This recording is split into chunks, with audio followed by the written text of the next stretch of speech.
Inside today's episode, I'm going to be breaking down another Netflix documentary or docuseries. And of course, this is not where we want to be getting our nutritional information, but if you've seen the news headlines, the media headlines, the social media banter about you are what you eat, then you're going to enjoy today's episode and my more scientific breakdown on how maybe this vegan documentary is not necessarily the best advice to follow when it comes to your nutrition. So I'm going to provide some critical analysis today, some breakdown, and also help you make better decisions when it comes to your health and nutrition. And I'll also provide a quick high-level overview of a study that was conducted at the end of 2023. What's up and welcome to Sam Miller Science, where you're joining me just over a decade into my personal journey of working to bridge the gap between metabolism, macros, muscle, and medicine, all while helping coaches scale the impact that they desire and deserve. If you are here, thank you so much for listening and for trusting me to help you elevate your coaching game or to lead you in your transformation to realize your true potential. In either case, each week I'll be sharing my methods, models, and message to serve as leverage for your specific goals. Without further ado, let's get on to today's show. So really the source of some of this misinformation or kind of misinterpretation and a lot of what's going on in terms of social media arguments originated with what was basically 8 weeks of a healthy omnivorous diet versus a healthy vegan diet in pairs of twins, meaning one pair was on the omnivorous diet while the other was on more of the vegan eating style. This minimizes potential genetic confounding variables, which is why sometimes with nutrition you will see research on twins.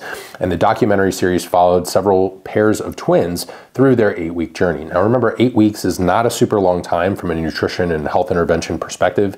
And we may see some additional fallout over time, especially with something like a vegan diet. We'll talk about that in a little bit. No surprise, but there's a huge amount of flaws, misinterpretations, and sweeping certain elements under the rug, both in the original study and in the Netflix docuseries that's out there.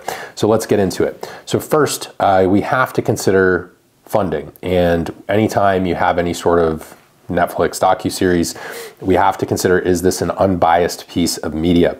The study itself, separate from the docuseries, received funding from Beyond Meat, as well as the VOGT Foundation, which is basically, these are billionaires who are basically part of the vegan mafia, as many people refer to on YouTube, podcasts, social media, etc. So in other words, both the study and the docuseries are going to bend over backwards to ensure that veganism looks better when you have the funding coming from Beyond Meat, which is quite literally like a vegan-centered company, and you'll see they make the alternative, they're not really beef patties, they're just alternative food patties that are made from a laundry list of ingredients that are more vegetarian or vegan in nature. So let's talk about how the study was conducted really quick. This is basically a study on twins. One of each pair was randomized to a vegan diet or omnivore diet for basically 8 weeks, so about 2 months. The participants had their meals delivered by Trifecta for the first 4 weeks and then prepared their own food for the subsequent 4 weeks. The outcome measured triglycerides, HDL, fasting insulin, total weight loss, vitamin B12, but all of these were considered secondary measures. And here we kind of run into the first flag. Their primary outcome was measuring LDL cholesterol. Now, I've done a lot of different content pieces on cholesterol, the truth about cholesterol, LDL, other markers you can look at besides LDL when it comes to optimizing your health and doing preventive health screenings. So this is going to be kind of a separate conversation. But first, let's talk a little bit about the lipid panel and heart disease, and then how we can, further explore how this might not be the best nutritional advice for most people. Individuals pushing the vegan narrative tend to basically focus or hyper-focus and fixate on LDL alone. These days, we know LDL is not purely causative, but needs inflammation, high blood pressure, or insulin resistance to facilitate this LDL or low-density lipoprotein getting stuck in your arteries and causing disease. The vegans saw an LDL decrease of 13.9 milligrams per deciliter compared to the omnivorous group, which doesn't, that's a decent decrease. So for some people, let's say your LDL cholesterol was at 130, 13.9, just around 10% or so. But do you know what else they saw when they had this LDL decrease? The vegan group also saw a decrease in HDL cholesterol. So even by their own criteria, which a lot of people are, who have the slightly older stance on cardiovascular metrics and viewpoints, view the fluffy high-density lipoprotein as the good cholesterol, and LDL, or your low-density lipoprotein, a lot of people refer to that as your bad cholesterol. But there's more markers, there's more to the story, and I would encourage you guys definitely to check out my other Truth About Cholesterol content on Apple Podcasts and Spotify. Now, the vegan group saw a decrease in HDL and an increase in triglycerides. That's not necessarily a good thing. We usually want, actually I'd prefer to keep that HDL where it's at and have lower triglycerides. We don't want triglycerides climbing. And this is actually a more prominent risk factor for cardiovascular disease than LDL cholesterol. So already we have potential detrimental effects to other aspects of the lipid panel when looking specifically at serum labs, but we'll actually take a closer look at their diet. So let's do a nutritional breakdown to show why this change in their serum labs might have actually occurred. So first and foremost, in the diet composition, much of the criticism around previous vegan research was because it compared vegan eating to a standard American diet. So in this particular study, they sought to compare a healthy omnivorous diet to a healthy vegan diet, but they kind of dropped the ball on this again. If you actually look at the data that's in the study or supplemental data that's provided by the study, you'll see that the vegans ate 200 less calories per day on average, which is pretty significant. So a 200 calorie reduction on someone who's consuming 2,000 calories is like 10%. Now, I'm not going to go over the exact calorie count here, but just understand, like that's a pretty significant amount of calories. That's a snack during the day for some people. They also ate significantly more fiber, which can lower LDL. They consumed much less saturated fat, which again lowers LDL. So we're not equating for key variables here. And in other words, everything I just mentioned could be accomplished on an omnivorous diet. So you could have an omnivorous diet with more fiber and similar dietary fat ratios and compare the two. But that's not what they did here. And now they're still claiming that the vegan diet is necessarily better. The vegan group also ate significantly less protein, and this showed up negatively in the outcome measures, but they didn't even focus on that or describe those negative outcomes when they reported their data or when they covered this in the docuseries. So here's some further outcome measures and a little bit of explanation. Let's talk about the weight that was actually lost during this 8-week study. We know the vegans were eating 200 less calories, so we'd expect them to lose more weight, and they did. They lost around 4.2 more pounds than the omnivorous eating group, basically the group that's eating a wide array of foods, including animal foods.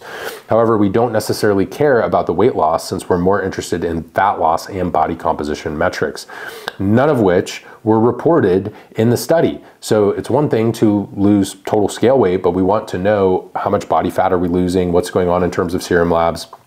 In the docuseries, in the last episode, the pairs got DEXA scans. Now, DEXA scans can be helpful scans when it comes to body composition overall. Now, this showed that the vegans lost significant muscle mass.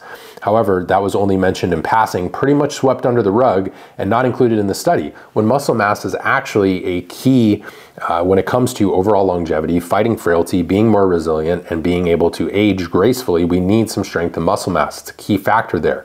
Now, low muscle mass and low bone mass are major issues, especially as we move through advanced age. And, in order to preserve muscle and preserve bone, ideally doing some resistance training and consuming adequate protein.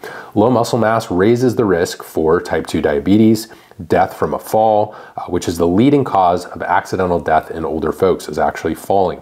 Not to mention frailty and the inability to engage in your life and have a good quality of life as you age. These are paramount considerations. In my eyes, it's kind of absurd that the documentary creators and researchers are praising a 13-point drop in LDL, which may or may not lower the risk of heart disease, especially when you consider what happened with their HDL and their triglycerides. The rest of the lipid panel got worse, as I just mentioned. They lost muscle, raises the risk for diabetes, potentially sarcopenia, and osteoporosis. So now we're looking at muscle loss and potential issues related to bone density as well. And they were well on their way to numerous micronutrient deficiencies. Now remember, 8 weeks in, it's going to be hard to uncover all those deficiencies. But if you follow the vegan diet long enough, you're going to be predisposed to B12, folate, zinc, iron, omega-3 deficiencies, and vitamin D as well. B12 is the only B vitamin that has substantial storage capacity in the liver. So the fact that it dropped significantly in just 8 weeks showed that a true deficiency was on the horizon. Numerous other studies actually show higher levels of depression and anxiety in vegans, which could be a result of potential B12 deficiency, plus everything I just said about zinc, omega-3s, iron, calcium, and potentially even vitamin A. Since the study was only 8 weeks long, this is not long enough to potentially have all of these deficiencies manifest and really be uncovered in terms of our quality of life. So another thing we have to consider too is not just these internal markers and potential risk for deficiency and longevity, though that's paramount, right? We're probably eating healthy because we don't want to be deficient, we want to have a good quality of life, and we'd like to live a little bit longer. Now, another consideration is dietary satisfaction and overall sustainability. The researchers asked the participants about their dietary satisfaction and whether or not they were going to be continuing on with this vegan approach. Every single participant, except for one, said that they would not be continuing with the vegan eating, and that one participant said they might stay vegan, and most reported that it was not a pleasant experience, even with having 4 weeks of their food delivered and then having to kind of fend for themselves the last 4. As coaches and health professionals, or at least I'm speaking from my past background and career, I know that finding a sustainable diet for a client is one of the most important aspects of success. Personal preferences do play a role in what someone is going to adhere to from a nutritional perspective, and personal preference plays a role from a training and exercise perspective too. This data supports the fact that veganism would likely contribute to more of a yo-yo effect or yo-yo diet or on and off, especially when it comes to people enjoying and living their everyday lives. And, you know, we have to think about all of the countless individuals who weren't twins, who are not included in the study. What's going to actually happen in the real world when they're not involved in a research study or supported by a coach? So to quickly recap, the vegan individuals in this study that were then represented in the docuseries ate less calories, more fiber, and less saturated fat. This could easily explain the changes in LDL that were witnessed and all of the things that could be accomplished on an omnivorous diet if you actually just plan intentionally and are strategic with your eating. The rest of the lipid panel got worse. They also lost significantly more muscle, increasing their risk for type 2 diabetes, sarcopenia, and osteoporosis, and just overall frailty with age. We have to consider that vegans also suffer from cognitive decline and depression at higher rates than omnivores. And somehow the researchers in the documentary and the creators of this whole entire concept of you are what you eat concluded that the vegan diet was much healthier than the omnivorous diet, solely based on the golden child of LDL, which has now come under question when we've seen systematic reviews as recent as 2021 showing that lowest all-cause mortality is actually higher than the Western medical reference range for LDL. So the cutoff there, what people begin to kind of scrutinize, is over 100. We actually see several research papers supporting the notion with human evidence that 130 or 140 was actually the lowest all-cause mortality, not sub 100. So as we're wrapping up in terms of the review of this docuseries and you are what you eat, remember, we have to keep the facts in mind. The current vegan agenda loves to demonize red meat in particular, yet red meat consumption has declined significantly from 2001 to 2020. And this has also been as vegan dieting has become more prevalent and vegan foods and the accessibility of vegan foods has become more prevalent. So is it really the animal products that are the problem here, or is it something else? I'd venture to say it's all of the other things in a standard American diet: hyperpalatable foods, high caloric intake, low nutrient density from a micronutrient perspective, not getting adequate protein or good quality proteins, potentially lack of movement and sedentary lifestyle, poor sleep. There's so many other things that are playing into our health besides just whether or not someone is solely plant-based or vegan eating versus being an omnivore. I think you can be a healthy omnivore, just involves some strategy. And I don't even know that the evidence in the study is strong enough to suggest that the vegan style was actually better. They just cherry-picked information from the study to basically support their own bias and their beliefs, given the fact that 2 very prominent vegan organizations funded the study and the docuseries. If this was informative for you, entertaining, changed your perspective, or you learned something new, please consider sharing the show either with a friend or wherever you like to share stuff. Grab a screenshot if you're listening on audio, and you can tag me. I'm at Sam Miller Science on just about every major platform. If you're someone who has clients who have maybe considered this eating style, or they watch this docuseries and they're asking you about it, maybe share the show with them. If you enjoy the content here and you want to see more of it, please drop a 5-star rating and review on audio. Give us a thumbs up in terms of the video version and subscribe to make sure you never miss anything on my platforms or my channel. Continuously crank out content, on a regular weekly basis to support you either in your own health and fitness journey, or if you are a health professional and you work with folks on their nutrition or their training or their lifestyle, then this channel is where you want to be to have the most up-to-date information and things that are actually research and evidence-based, along with combining that with over 15 plus years of in the trenches experience working with real humans in their lives and facilitating that change. I appreciate you guys tuning in to today's episode, and I can't wait to talk to you in the next show.